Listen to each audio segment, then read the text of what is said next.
Morning students, welcome to online classes. तो class 12 mathematics में exercise 1.1 के क्वेश्चन कर रहे थे हम। तो उन्हीं क्वेश्चन को आगे देखते हैं। एक्सरसाइज 1.1, ठीक है भाई। तो क्वेश्चन चल रहे थे अपने पास। क्वेश्चन नंबर फर्स्ट हो गया था। नेक्स्ट क्वेश्चन देखते हैं, क्वेश्चन नंबर सेकंड। तो भाई क्वेश्चन नंबर सेकंड है हमारे पास। सिद्ध कीजिए कि वास्तविक संख्याओं के समुच्चय R में, R जो है वो कैसा समुच्चय है? वास्तविक संख्याओं का समुच्चय। तो भाई वास्तविक संख्याओं के समुच्चय R में संबंध R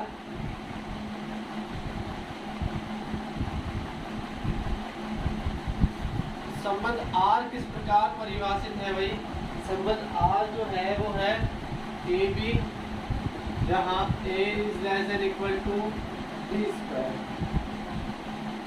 AB belongs to R। तो इस R को आप कैपिटल ये वाला लिख सकते हैं, real number, set of real number, ठीक है भाई।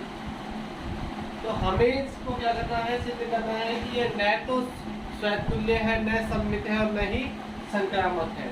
क्या सिद्ध करना है भाई? सिद्ध करना है नंबर 1, न स्वतुल्य है। नंबर 2, न सममित है। और नंबर 3, न संक्रामक है। तो ये संबंध R न तो सममित होगा, न स्वतुल्य होगा, न ही संक्रामक होगा। तो ये सिद्ध करते हैं अपन। तो स्टार्ट करते हैं। नंबर 1 बात आती है स्वतुल्य की। स्वतुल्य के लिए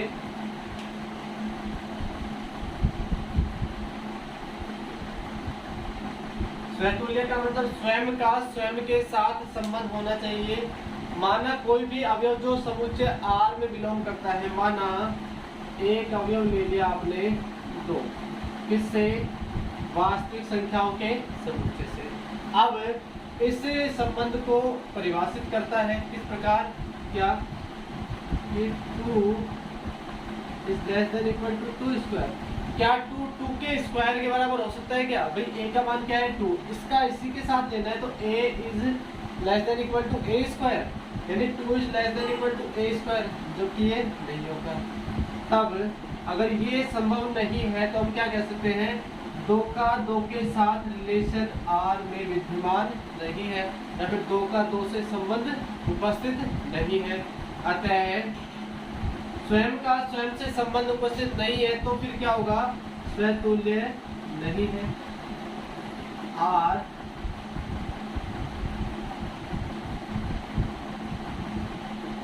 स्वतुल्य नहीं।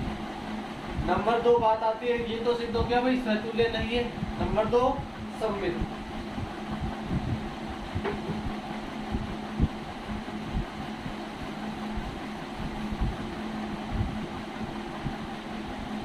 सेकंड नंबर देखते हैं भाई सममित के लिए।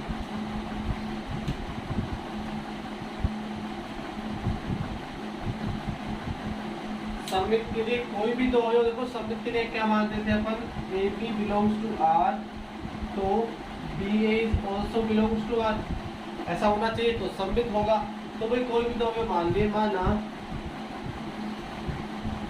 2, 3 belongs to R, दो अवयव R से मान लिए।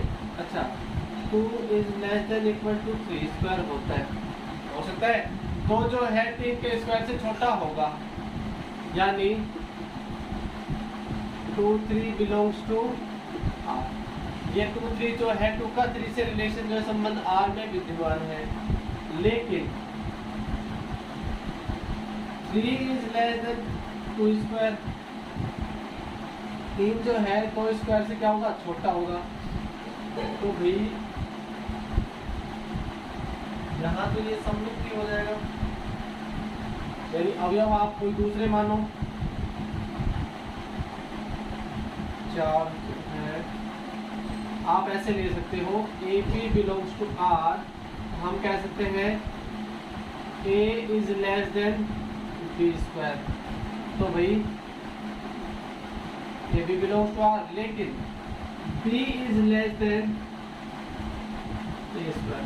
ऐसा पॉसिबल नहीं होगा क्योंकि ए जो है वो बी से क्या है, छोटा है, और बी जो है ए स्क्वायर से क्या होगा, छोटा नहीं होगा।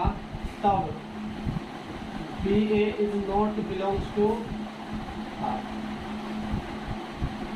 मतलब ए बी आर में बिलोंग करता है लेकिन बी ए आर में बिलोंग नहीं करता। तो हम क्या कह सकते हैं, अतः आर सममित नहीं है।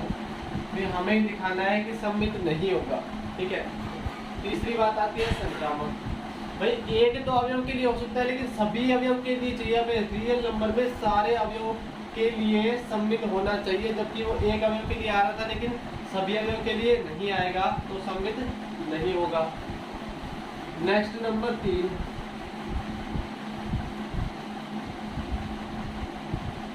नंबर 3 में संक्रामक के लिए करते हैं। संक्रामक के लिए अपन ने क्या पढ़ा था, A B C belongs to R, ठीक है।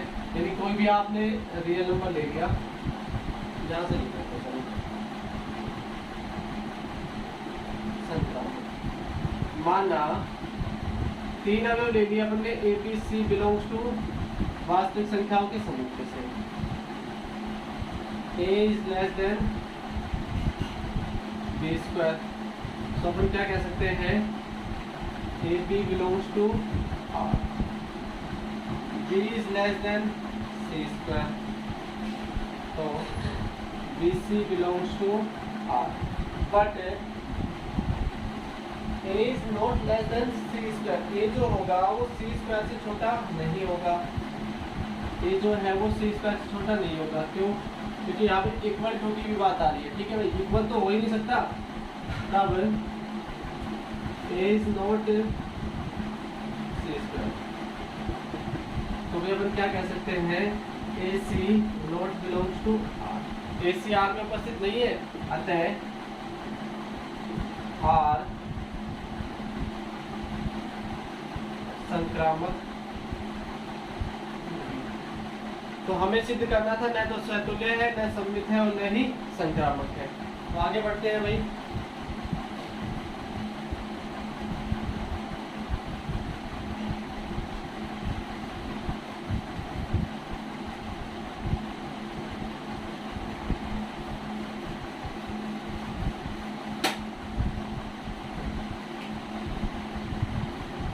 नेक्स्ट क्वेश्चन है हमारे पास, क्वेश्चन नंबर 3।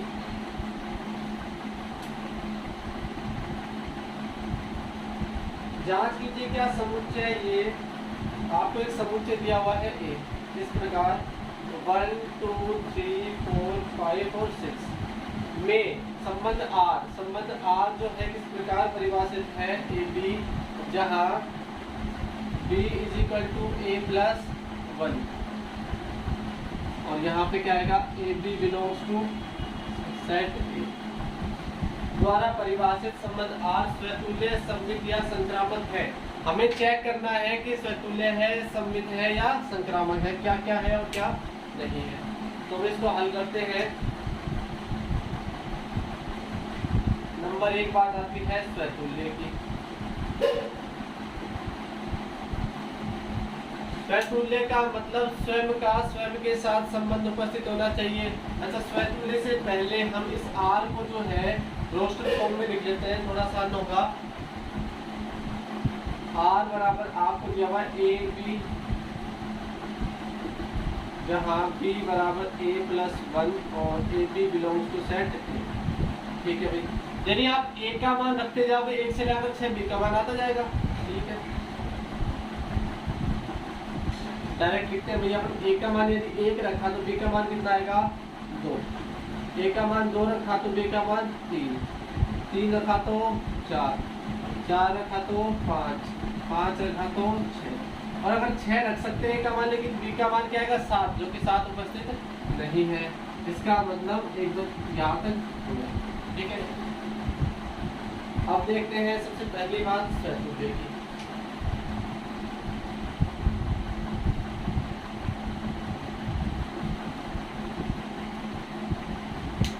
स्वतुल्य के लिए स्वयं के साथ संबंध उपस्थित होना चाहिए, वन बिलोंग टू ए, एक अवयव एक जो है वो समुच्चय ए से बिलोंग करता है, तो क्या वन वन आर में बिलोंग कर रहा है? वन वन है कहीं पे? नहीं है, ठीक है। Two belongs to A but two two is not belongs to R. इसी प्रकार चलता जाएगा, सिक्स बिलोंग्स टू ए और six is not belongs to R. यानी कोई भी अवयव जो है स्वयं का स्वयं के साथ रिलेशन नहीं है, अतः आर स्वतुल्य, आर स्वतुल्य तो नहीं है भाई। दूसरी बात देखते हैं सममित की।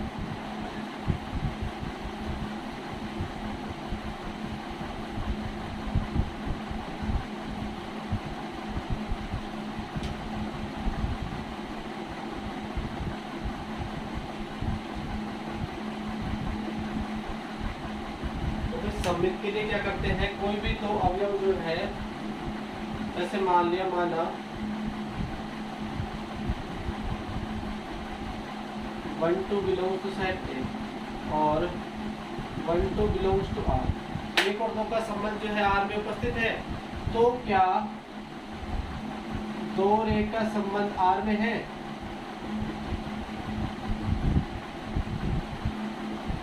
आर में नहीं है, दो का तीन के साथ संबंध है, अर्थात हम क्या कह सकते हैं, आर सममित नहीं है।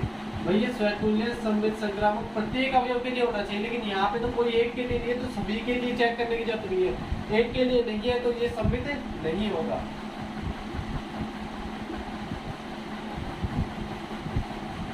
नेक्स्ट संक्रामक।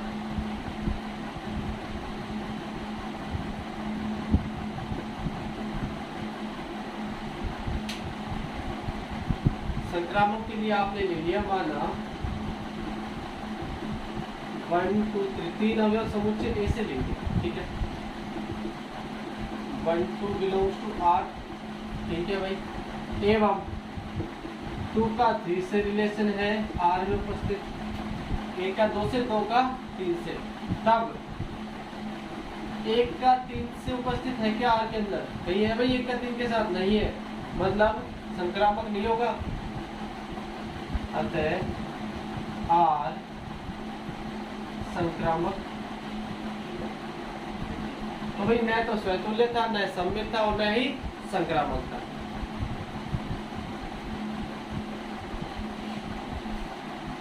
नेक्स्ट देखते हैं भाई,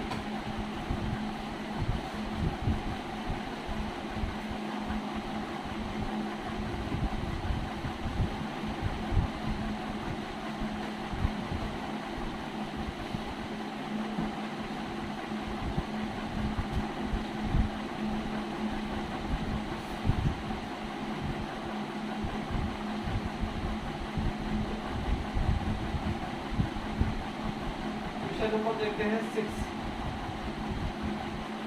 सिद्ध कीजिए कि समुच्चय, एक आपको समुच्चय दे रखा है ए बराबर 1 2 में संबंध आर एवं संबंध आर जो है वो क्या है 1 2 और 2 1, ऐसा दिया हुआ है।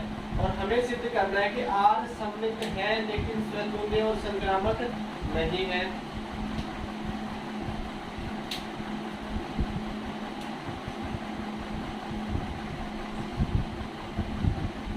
सिद्ध करना है क्या, आर सममित है, आर स्वतुल्य नहीं है और आर संक्रामक नहीं। यानी आर स्वतुल्य और संक्रामक तो नहीं है लेकिन सममित है। तो भाई तीनों के लिए बात कर लेते हैं, हमें तीनों ही हल करने हैं। तो सबसे पहले बात आ जाती है सममित। चलो सममित देख लेते हैं। सममित के लिए क्या करोगे, कोई भी अगर ले लिया आपने सममित से, माना 1 2 बिलोंग्स टू सेट ए और आपको दिया हुआ है 1 2 बिलोंग्स टू आर, तब 2 1 बिलोंग्स टू आर। देखो भाई 1 2 उपस्थित है तो 2 1 भी यहाँ उपस्थित है, ठीक है। अर्थात अतः R जो है वो सममित, पहली बात तो ये सिद्ध हो गई। नंबर 1 हो गया, R सममित है। दूसरा स्वतुल्य नहीं है,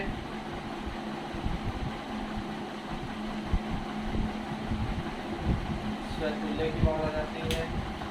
आपने अवयव ले लिया, माना एक बिलोंग्स टू सेट ए,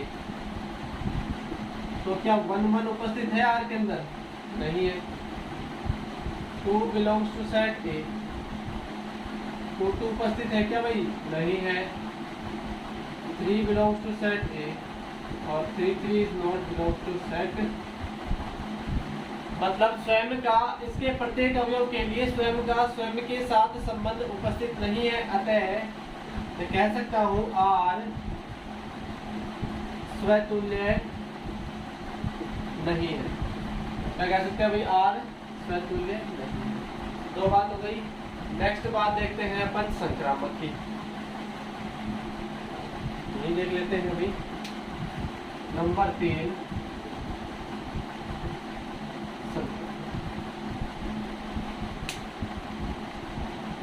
माना 1 2 3 जो है वो सेट ए में बिलोंग करते हैं, ठीक है।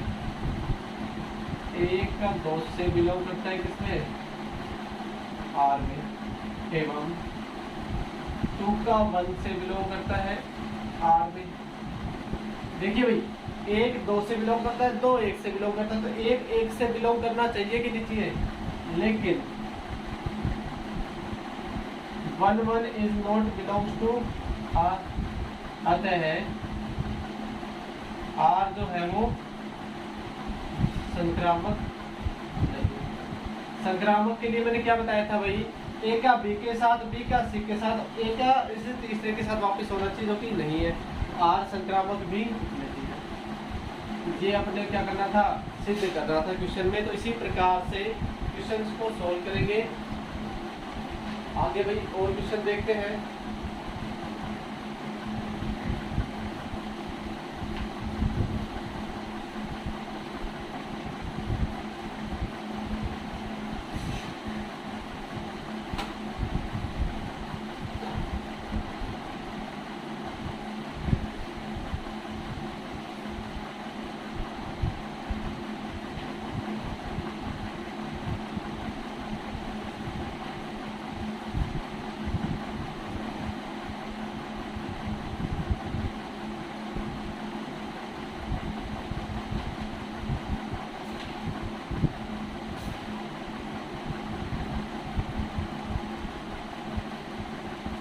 नंबर 7 देखते हैं। क्वेश्चन नंबर 7 क्या है?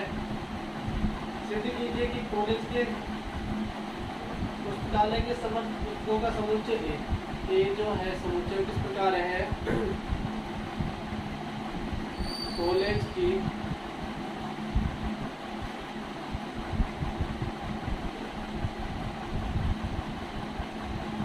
पुस्तकों का एक लाइब्रेरी है, उसके अंदर बहुत सारी पुस्तकें हैं, उनका समुच्चय क्या है? अपने पास सेट ए है। और एक संबंध आर किस प्रकार परिभाषित है? एक्स वाई, जहां एक्स तथा वाई बुक में पेजों की संख्या क्या है? समान है। एक्स तथा वाई में पेजों की संख्या समान है। और एक्स वाई कहाँ से बिलोंग करते हैं भाई? सेट ए से। यानी कि क्या है? एक्स वाई पुस्तकें हैं, क्योंकि पुस्तकालय में क्या मिलेंगी? पुस्तकें मिलेंगी। और पुस्तकों में क्या मिलेंगे? पेज, जिनमें पेजों की संख्या समान है, वो संबंध आर में परिभाषित है। तो भाई अपने को इसको सिद्ध करना है क्या? द्वारा संबंध एक तुल्यता संबंध है। तुल्यता संबंध के लिए हमने क्या बताया था? कि स्वतुल्य भी होगा, सममित भी होगा और संक्रामक भी होगा। तो भाई इसको सिद्ध करते हैं।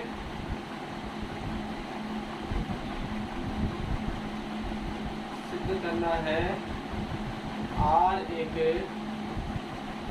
तुल्यता संबंध है, ठीक है। तो सबसे पहले बात आती है स्वतुल्य।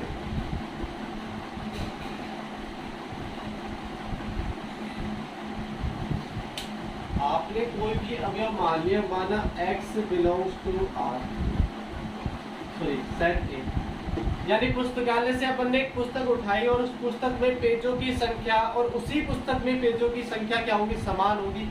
यानी x तथा x में पेजों की संख्या समान है। भाई एक बुक क्या है, x है, दूसरी भी क्या है, x है, दोनों में पेजों की संख्या क्या होगी, समान। तो भैया अपन क्या कह सकते हैं, x किस में बिलोंग करेगा, R में। x का x के साथ संबंध है उपस्थित R में, तब R स्वतुल्य है। सेकंड नंबर बात आती है सममित की।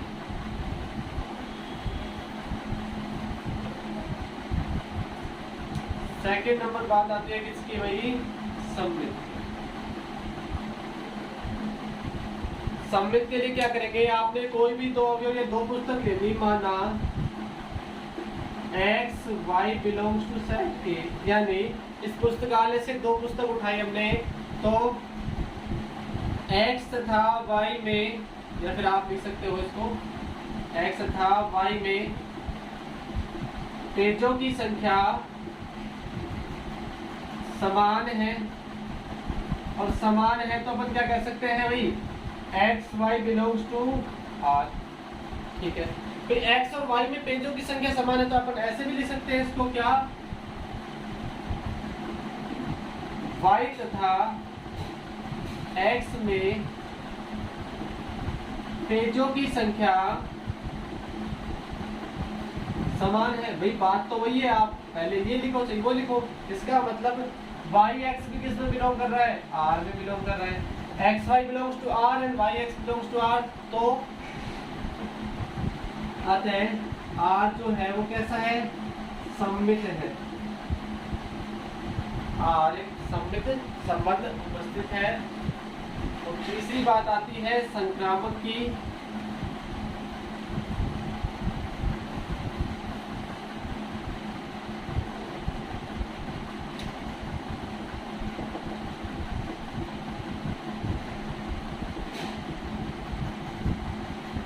संक्रामक के लिए क्या करेंगे, आपने तीन पुस्तक उठाई, x y z belongs to set ए,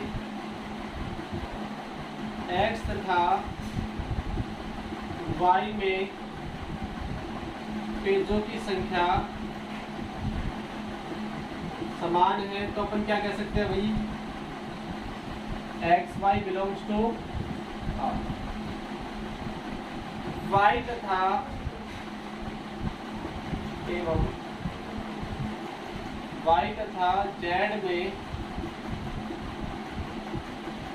पेजों की संख्या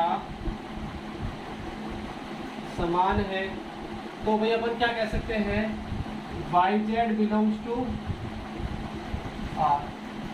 तो x और y तीन पुस्तक है हमारे पास, x y और z। x और y में पेजों की संख्या समान है, y और z में पेजों की संख्या समान है, तो भाई x और z में भी तो पेजों की संख्या समान होगी। तो भाई अपन क्या लिख सकते हैं, तब x तथा z में भी पेजों की संख्या समान होगी, अर्थात x z belongs to R। तो भाई आपको दिया हुआ था X Y belongs to R, Y Z belongs to R, हमने क्या निकाल लिया, X Z belongs to R. अतः है आर संक्रामक है। क्योंकि संबंध आर जो है स्वतुल्य भी है, सममित भी है और संक्रामक भी है, तो हम क्या कह सकते हैं, आर एक तुल्यता संबंध है। अर्थात अतः आर एक तुल्यता संबंध है। तो भाई इस प्रकार से क्या करना था, क्वेश्चंस को सोल्व करना है। एक्सरसाइज 1.1 सेम इसी तरीके से होगी। तो ये एक्सरसाइज 1.1 खत्म हो गई और हम आगे बात करते हैं नेक्स्ट वीडियो में एक्सरसाइज 1.2 के बारे में। Thank you guys.